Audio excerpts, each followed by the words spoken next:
Hey guys, welcome back. This is going to be a quick video on 3 things that I like and 2 things that I dislike about the Canik METE SFT. The reason it's 2 things that I dislike is there basically isn't anything other than these 2 things that I dislike about this gun. It's very simple, very easy, very intuitive and immersive design that I like pretty much over any pistol that I've ever had. And this includes the TP9 SFX that I had when I was first getting into guns, period. This gun absolutely blows it away in my opinion. It's more comfortable, it's better looking in some ways other than, what I'm about to get into. And it's just a full immersive experience. So moving ahead, one thing that I dislike about the gun is the Magwell. Just gonna put this on loose just super quick. If you use the 18 round magazine, I'm doing this behind a camera, so bear with me. The Magwell is actually going to be much easier to use when you're, not being an idiot. The Magwell on the bottom does not really play nice with that magazine. You can see it takes a lot of force to put in there. If you're going to use this gun with the Magwell, just use your extended magazine. It's just going to be way easier. Locks in no problem at all. You can get an extended base plate, I'm sure, for the 18 round magazine, excuse me, and you'll have no problems at all. So, kind of stupid, is what it is. One thing that I love about this gun, I think every Canik owner past the original TP9 or whatever it was that didn't really have the great trigger, had a different body, they're all going to agree, they're all going to say the same thing. The trigger on this gun is absolutely flat out amazing. So with that being said, we're going to check it. It is empty, there's nothing in it, no magazine. I actually haven't had live ammo in this gun yet, so I know it's clear. So the trigger, you have your take up, wall, click. Let you reset. And one quick little thing, you can see your striker indicator on the rear. There's your reset. And I'm at the wall again. Click. So, really, really nice trigger on this thing. It goes back to the TP9 SFX that I used to have. Really, really nice triggers. It's basically the same trigger. I don't know if they've really changed up the poundage on it or anything like that. From what I'm told, it breaks right at 4 pounds, but I've heard other people saying there's broke at 3.5 all the way up to 5. So, your experience may vary. One other thing that I really like about this gun is the grip. Just the way that you grip this gun. I said we have it pointed in a safe direction. It's at the floor, no ammo in it. When you're firing this gun, it's a very in-depth kind of experience. Where this cut is right here, your finger rides nice and high. You're riding in the gun and not on the gun. I've shot many guns in the past that were very blocky and very unforgiving when you're shooting them. One thing I will say about shooting a gun of any kind, other than maybe a 22 or something to that nature, shooting guns is inherently not a pleasurable thing. And what I mean by that is it's a fun thing to do. It's a lot of enjoyment. It's a total, blast and, a kick to go out and shoot. However, recoil itself is not inherently a pleasant thing to deal with.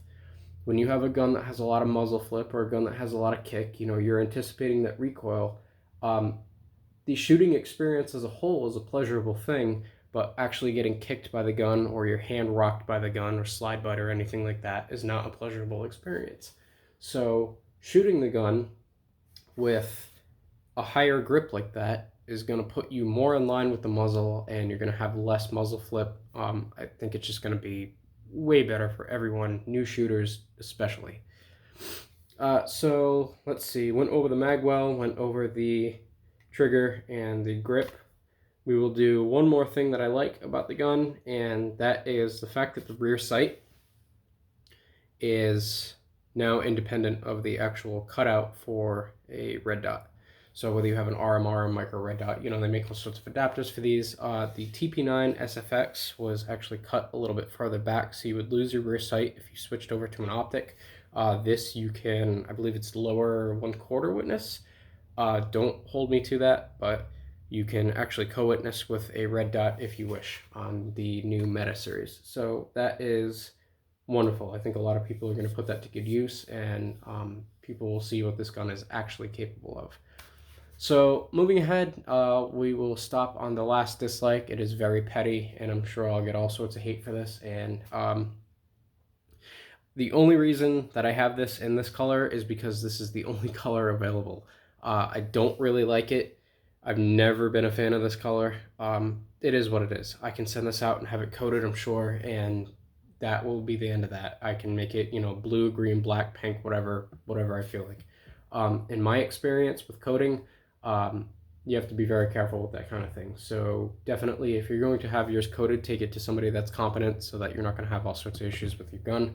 I would really like to see mine done in like a black, maybe with a little bit of silver accents here and there. Maybe have the slide release silver, the mag release silver, not like a shiny silver, but more like a tungsten kind of color. I think that would be really sharp. So that is 3 things that I like and 2 things that I dislike about the new Canik METE SFT. Your experience may vary. I'm sure it absolutely will, because everybody is different and everybody likes what they like. This is just my opinion. So going forward, I will be doing a couple more videos on this gun before we take it out and end up shooting it. I would like to put a few, maybe 200-300 rounds through it before we actually do a live fire range video. And the reasoning behind that is Canik, by my experience and by a couple of people that I know's experience, upon break-in is a little bit finicky. You might have a couple of hang-ups here and there, and I don't want that to reflect on the gun if the problems don't persist. So going forward, put a few hundred rounds through it, maybe 200, maybe 100, we'll kind of go forward with that, and then we will take it out and I will show you guys, we'll do some slow motion video and recoil and stuff like that, and basically take it from there.